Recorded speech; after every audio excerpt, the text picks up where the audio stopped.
So hello बच्चों, कैसे हैं आप सब। आई होप आप सब बढ़िया होंगे। तो बच्चों, welcome back to your own channel Shuddh Desi commerce, where learning is a journey to success. तो बच्चों, जैसे कि आप सब जानते हैं कि यूजीसी नेट वालों के लिए, सेट वालों के लिए हमने सीरीज चला रखी है। तो आज हम दोबारा आ गए हैं एक लेक्चर और लेके, और आज का टॉपिक का नाम है प्रोसेस कॉस्टिंग। इससे पहले हमने कवर ऑलरेडी कर चुके हैं जिसका नाम था स्टैंडर्ड कॉस्टिंग, और आशा करता हूं वो आपने देख लिया। साइड बाय साइड सारे लेक्चर्स देख लो, कहीं से भी क्वेश्चन आ जाएगा फिर ये मत कहना कि सर ये वाला पार्ट तो रह गया। करवा रहा हूं, जो जो इंपॉर्टेंट पार्ट्स है सारे करवा रहा हूं और बेसिक नॉलेज दे रहा हूं। कहीं से भी क्वेश्चन घूम फिर आके आ गया ना किसी भी टॉपिक का, आराम से कर लोगे। बट इसकी एक शर्त है कि आपको विदाउट स्किपिंग सारी वीडियोस देखनी है, ठीक है ना। तो पिछली वाली वीडियो देखी है तो बहुत अच्छी बात है, अगर नहीं देखी उसका एक लिंक मैं आपको डिस्क्रिप्शन में दे दूंगा और एक आपको आई बटन में बना आ रहा होगा। तो आज जैसे कि आप जानते हैं अकाउंटिंग एंड ऑडिटिंग और चैप्टर चल रहा है हमारा कॉस्ट एंड मैनेजमेंट अकाउंटिंग। बोलना ये चाहता हूं कि हम कॉस्ट एंड मैनेजमेंट अकाउंटिंग के अंदर पीएचडी नहीं कर रहे, जितना समझाया जा रहा है उतना इनफ है, ठीक है ना। तो आज हम पढ़ के चलेंगे बच्चों प्रोसेस कॉस्टिंग। क्या सर आप हमें मटेरियल से पढ़ाएंगे? नहीं, आप किस पे हैं? आप हैं शुद्ध देसी कॉमर्स चैनल पे। आपको पहले कॉन्सेप्ट का होल्ड करवाऊंगा, उसके बाद फिर मटेरियल में से रिलेट करवाऊंगा ताकि आप उसमें से रिलेट कर पाए, ठीक है। तो आज का टॉपिक है बच्चों प्रोसेस कॉस्टिंग। बहुत ही आसान टॉपिक, बहुत ही आसान टॉपिक। उन बातों का बिलीव ही नहीं करना जो ये बोल के चलते हैं कि प्रोसेस कॉस्टिंग बहुत मुश्किल है, कुछ भी नहीं है।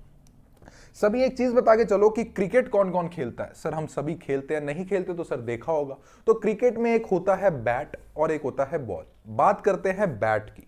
तो बच्चों बैट कैसे बनता है, क्या मुझे कोई बताएगा? सर बैट सर लकड़ी से बनता है, बात खत्म। नहीं, थोड़ा अंदर जाइए, थोड़ा फैक्ट्री के पॉइंट ऑफ व्यू से सोचिए कि बैट कैसे बनता है। सर बैट ऐसे बनता है कि पहले तो फैक्ट्री में आती है लकड़ी, लड़की नहीं लकड़ी, ठीक है ना। तो उसको हम अंग्रेजी में बोलते हैं वुड। ये वुड को फर्स्ट ऑफ ऑल फैक्ट्री में आने के बाद दो तरीके से इसकी या तो शेपिंग की जाती है बैट के अकॉर्डिंग, ठीक है ना। जैसे भी बैट की लेंथ कितनी रखनी है, ब्रेथ कितनी रखनी है, आपने देखा होगा जो बैट होता है बिल्कुल उसकी शेप रखी जाती है। तो ये शेपिंग होती है दो प्रकार से, या तो भाई लेबर के थ्रू करवा लो। लेबर मतलब कि या तो मैनुअली हाथों से ही शेपिंग होती है या फिर ये मशीन में से शेपिंग होती है इसकी। उस शेपिंग होने के बाद बच्चों इस पे लगते हैं, आपने देखा होगा जो बैट होता है उसका जो ऊपर वाला स्टिक होता है उसमें ग्रिप के लिए रबर लगता है, रबर ग्रिप जिसे हम बोलते हैं, ठीक है। ये कर लो और उसके बाद जो स्टिकर्स वगैरह कंपनी ने लगाने हैं, स्टिकर्स वगैरह ये कर लो और उसके बाद वो कस्टमर को बेचा जाता है। मानते हो कि नहीं मानते ये बात? बिल्कुल सर मानते हैं। तो क्या दिमाग में क्या चल रहा है? अब जैसे सोचने को कह रहा हूं वैसे सोचेंगे सब, ठीक है। अपने दिमाग में सोचो कि हम फैक्ट्री में बैठे हैं, अच्छा वुड आई और उसके बाद उस वुड की शेपिंग हुई, तो आपके अकॉर्डिंग ये कैसे होके चलता है? क्या एक लकड़ी का टुकड़ा आता है उसके लिए एक बैट की शेपिंग होती है, सिर्फ एक बैट की शेपिंग होती है, और वो एक बैट की शेपिंग होने के बाद एक ही सिर्फ रबड़ ग्रिप चढ़ती है और उसके बाद एक ही बैट का स्टिकर लगता है, एक ही बैट जो है वो कस्टमर को आगे दिया जाता है? नहीं, वहां काम होता है बहुत सारे बैट्स का, वहां काम होता है लॉट में, वहां काम होता है होलसेल में। एक बैट की बारी नहीं होती वहां पे भैया, एक लकड़ी का टुकड़ा नहीं आता, वहां 100 वुड आते हैं, 100 लकड़ी के टुकड़े आते हैं और 100 लकड़ी के टुकड़ों का शेपिंग होता है और उनके टुकड़ों का फिर आगे हम रबर ग्रिप चढ़ाते हैं, 100 रबर ग्रिप्स चढ़ाते हैं। तो बच्चों ये ना एक की बात नहीं होती। जब आप फैक्ट्री के पॉइंट ऑफ व्यू से सोचते हैं तो बहुत लॉट में माल आके चलता है। तो इसके में क्या होके चलता है बच्चों, इसमें ना स्टेजेस बनाई जाती हैं। स्टेजेस कह लो, जो आपको शब्द अच्छा लग रहा है वो कह लो, स्टेजेस कह लो, डिपार्टमेंट कह लो या फिर सेगमेंट कह लो, कोई दिक्कत वाली बात नहीं है। कोई आपको परेशान नहीं करेगा कि आप डिपार्टमेंट को बुला रहे हैं, आप सेगमेंट को बुला रहे हैं। ये तीनों नाम से आप बुला के चल सकते हैं, कोई प्रॉब्लम वाली बात नहीं है। अब बात को समझेंगे।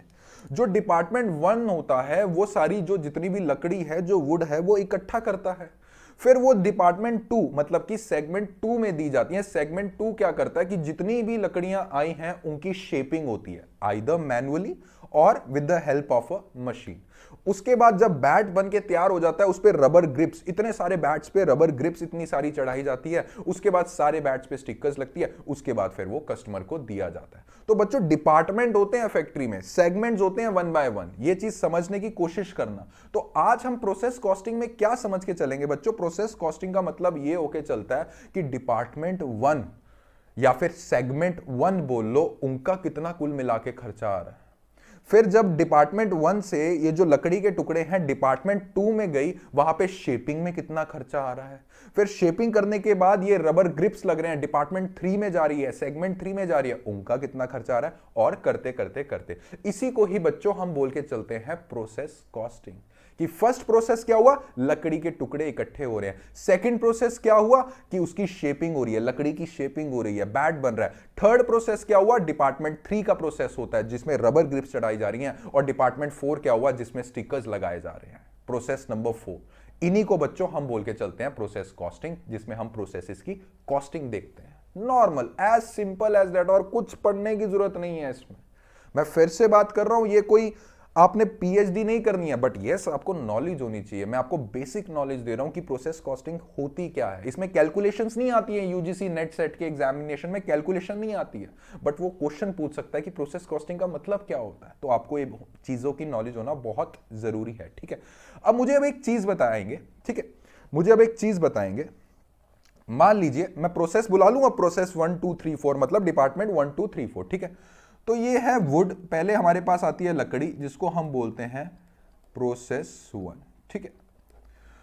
और इसके बाद इस लकड़ी, ये लकड़ी जाती है शेपिंग होने के लिए, इसको बच्चों हम बोलते हैं प्रोसेस 2, ठीक है।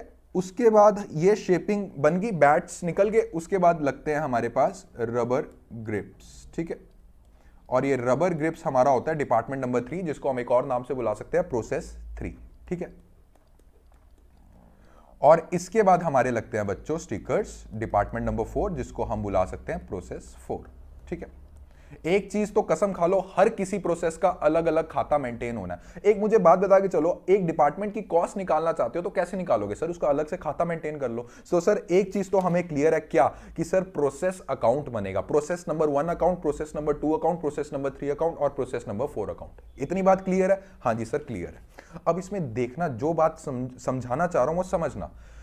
जो प्रोसेस 1 मतलब कि जो डिपार्टमेंट 1 का आउटपुट है, आउटपुट मतलब कि जो डिपार्टमेंट 1 है, जो प्रोसेस 1 है, जो डिपार्टमेंट 2 को दे रहा है, दैट मींस प्रोसेस नंबर 2 को दे रहा है, वो process number 2 that means department 2 के लिए इनपुट हुआ कि नहीं हुआ? यस और नो। अगर इसका आंसर यस है तो जरूर एक लाइक कर देना ताकि मेरे को समझ में आ जाए, और कमेंट सेक्शन में लिख देना यस।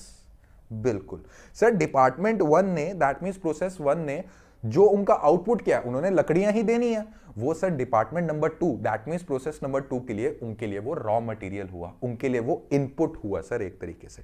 वैसे ही जब ये मशीन में जाके या फिर मैनुअली बैट्स की शेपिंग हुई, तो department number 2 that means process number 2 का जो आउटपुट हुआ वो department number 3 that means process number 3 के लिए एक तरीके से इनपुट हुआ कि नहीं हुआ? आप इसको एक फैक्ट्री के पॉइंट ऑफ व्यू से ना सोचो, आप इसको स्टेज वाइज सोचो। प्रोसेस नंबर 1 ने मटेरियल दिया, प्रोसेस नंबर 2 के लिए वो रॉ मटेरियल हुआ। प्रोसेस नंबर 2 ने, डिपार्टमेंट नंबर 2 ने प्रोसेस नंबर 3 को मटेरियल दिया, तो प्रोसेस नंबर 2 के लिए वो तो आउटपुट हुआ, बट प्रोसेस नंबर 3 के लिए तो एक तरीके से रॉ मटेरियल हुआ, उनके लिए वो इनपुट हुआ। और प्रोसेस नंबर 3 ने जब रबर ग्रिप्स लगा दिए, तो प्रोसेस नंबर 4 को दिया, अपना आउटपुट दिया, तो प्रोसेस नंबर 4 के लिए बच्चों वो क्या हुआ, वो एक तरीके का इनपुट हुआ। तो बच्चों यही चीज मैं आपको समझा के चल रहा हूं कि प्रोसेस कॉस्टिंग में जब मैं आपको अकाउंट बनाना अभी सिखाऊंगा, जब ये अकाउंट बनाना सिखाएंगे तो उसमें ये जो मैंने आपको चीज समझाई है ना कि एक डिपार्टमेंट का आउटपुट दूसरे डिपार्टमेंट का इनपुट होता है, हमेशा ये चीज याद रखना, ठीक है। इतनी बात समझ में आई कि नहीं आई? हाँ जी सर, इतनी बात समझ में आ गई है, ठीक है। अब इसमें एक चीज मैं आपको बता दूं कि इसमें कौन कौन से खर्चे आते हैं। वैसे मैं हर बार ये बता चुका हूं, क्योंकि जिसने कॉस्टिंग सब्जेक्ट मुझसे पढ़ा है, जो 2-3 लेक्चर्स रहे हैं कॉस्टिंग में, वो समझ जाएगा कौन कौन से खर्चे होते हैं। बच्चों एक तो खर्चा होता है मटेरियल का, ठीक है, एक होता है हमारे पास लेबर का, और एक होता है जो हमारे डायरेक्ट एक्सपेंसेस होके चलते हैं उसका, ठीक है। ये क्वेश्चन पूछा जा सकता है कि what are the type of expenses which are included in process costing. First is material and second is labour and third is direct expenses. इतनी बात समझ में आई है कि नहीं आई?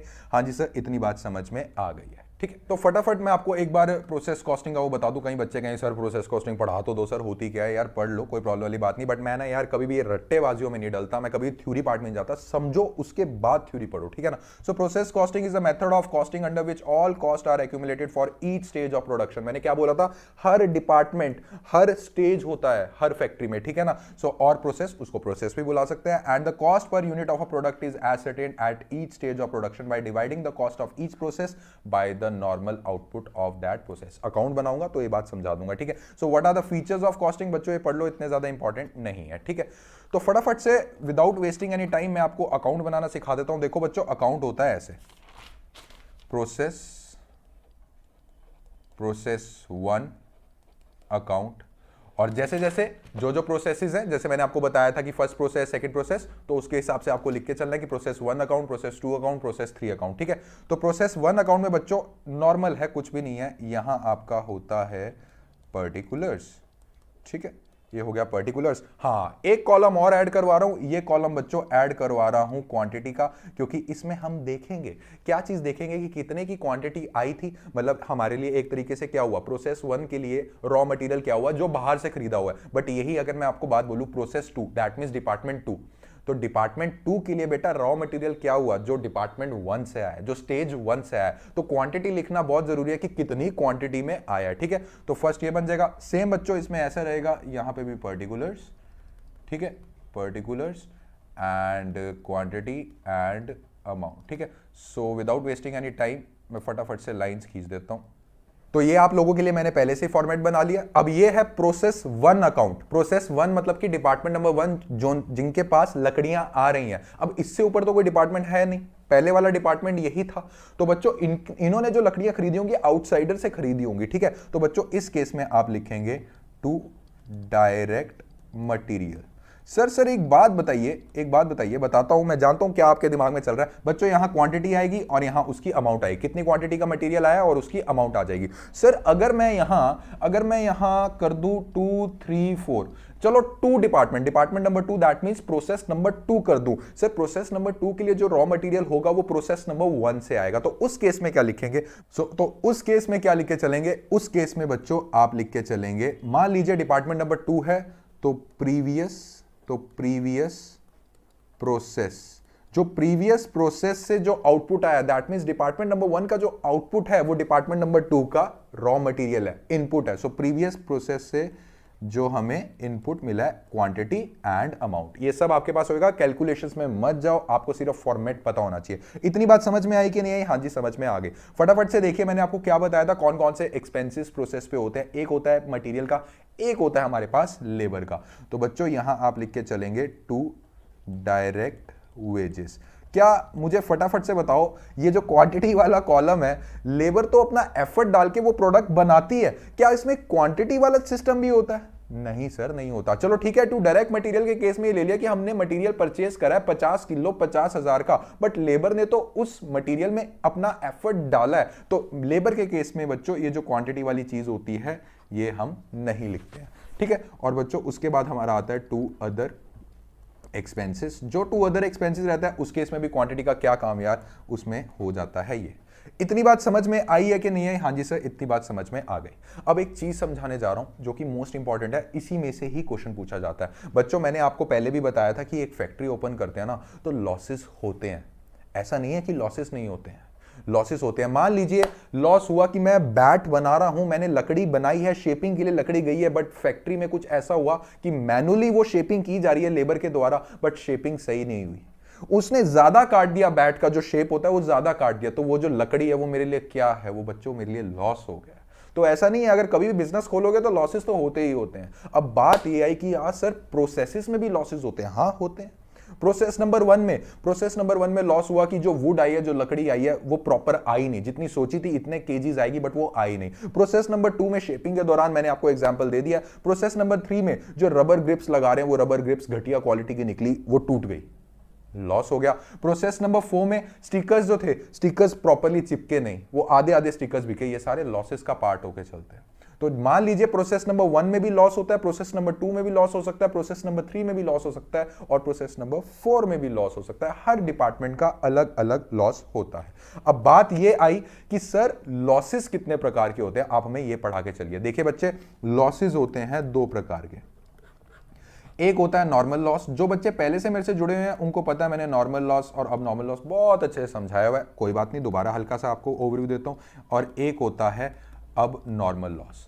जो नॉर्मल लॉस होता है ये हम कस्टमर से रिकवर करते हैं। दैट मींस ये हम गुड्स की जो कॉस्ट है ना, जब गुड्स बनाने में कॉस्ट तो लग रही है ना, ये प्रोसेस 1, प्रोसेस 2, प्रोसेस 3, ये सारी कॉस्ट गुड्स की कॉस्ट में इन्वॉल्व होगी और इस पे हम अपना मार्जिन चार्ज करेंगे, ये गुड्स की कॉस्ट में इन्वॉल्व होती है। और जो अब नॉर्मल लॉस होता है ये कस्टमर पे पास ऑन नहीं होती, ये हम ट्रांसफर कर देते हैं P&L अकाउंट में। इतनी नॉलेज आपको होनी चाहिए, 1 मार्क में क्वेश्चन आ सकता है कि जो नॉर्मल लॉस है वो कस्टमर को ट्रांसफर होता है, हाँ जी, और जो अब नॉर्मल लॉस है वो P&L को ट्रांसफर होता है। बात ये आई कि सर ये नॉर्मल लॉस होता क्या है।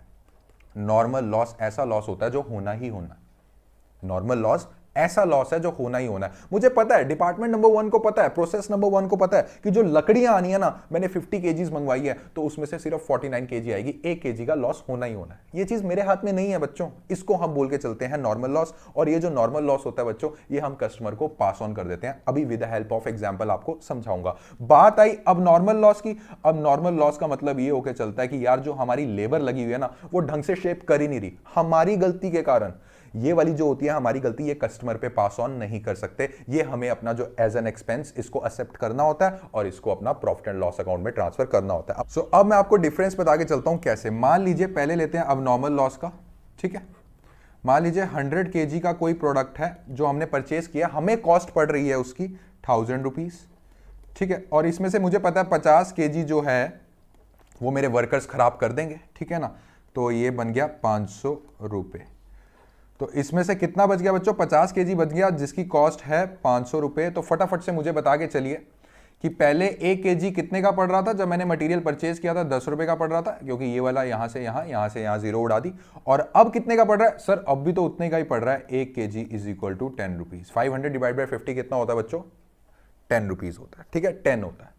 तो अब नॉर्मल लॉस का मतलब क्या है कि जो पहले कितने की कॉस्ट पड़ रही थी और अभी की उतनी की कॉस्ट है, मैंने कस्टमर पे पास ऑन नहीं किया क्योंकि मेरी ही गलती थी। मान लीजिए 10 रुपए की कॉस्ट पड़ रही है, इस पे 2 रुपए मैं अपना मार्जिन लेता ही रहता हूं। तो कस्टमर को कितने का बेचा मैंने, कस्टमर को बेचा मैंने, सेल्स प्राइस रखा 12 रुपए का।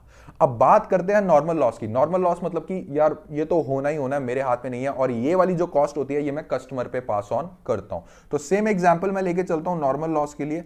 ये हो गया 100 केजी का, भैया मैंने रॉ मटेरियल मंगवाया है जो मेरे को 1000 रुपए का पड़ रहा है, और 50 केजी इसमें से, सेम एग्जांपल है, 50 केजी इसमें से मैं डिस्ट्रॉय मेरा होता ही होता है। इस केस में मैं अमाउंट लेस नहीं करूंगा। क्यों? क्योंकि मेरे को ये जो कॉस्ट है, जो 500 की कॉस्ट है, जो मेरा हर बार होना ही होना है, ये मैं आगे कस्टमर पे ट्रांसफर करूंगा।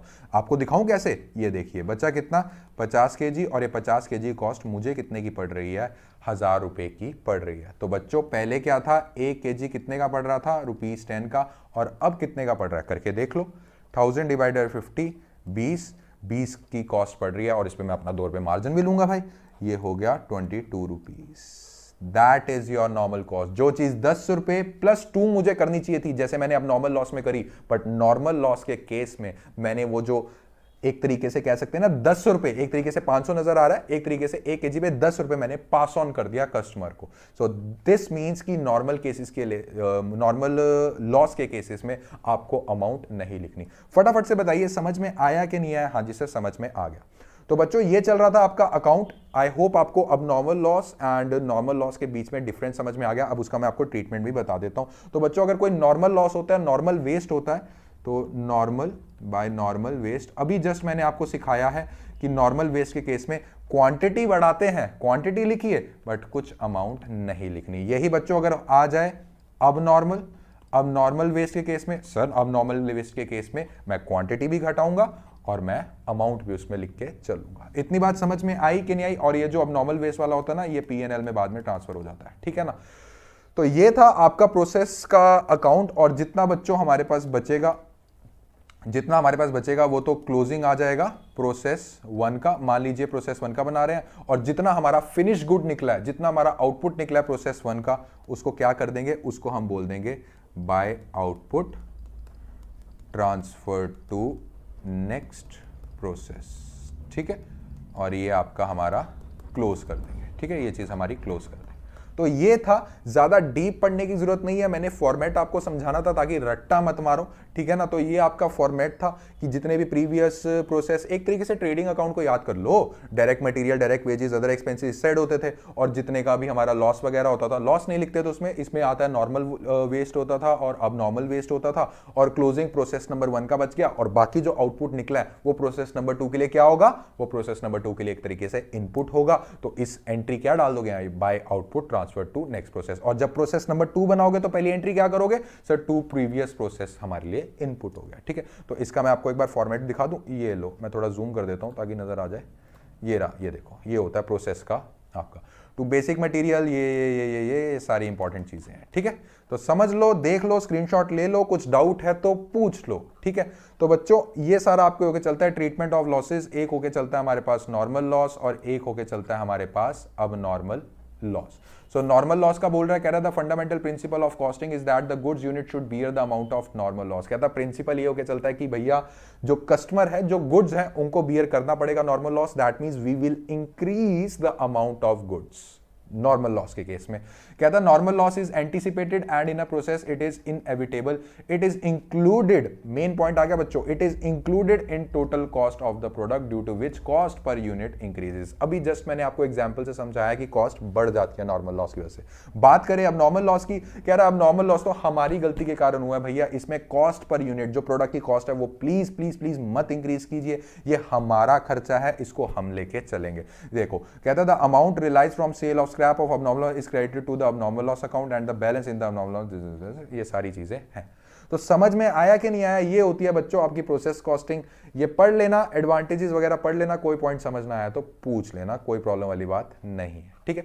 तो बच्चों यही था आपका लेक्चर, कोई डाउट है तो बताना, ठीक है। अगर आपको आज का लेक्चर पसंद आया तो जरूर लाइक, शेयर एंड सब्सक्राइब कीजिएगा ताकि ये लेक्चर ज्यादा से ज्यादा बच्चे देख सकें, और ऐसे ही और वीडियोस आते रहेंगे, एंड डू सपोर्ट अस, ठीक है ना। तो ठीक है बच्चों, मिलते हैं अपने नेक्स्ट लेक्चर में, तब तक के लिए हैप्पी लर्निंग, थैंक यू।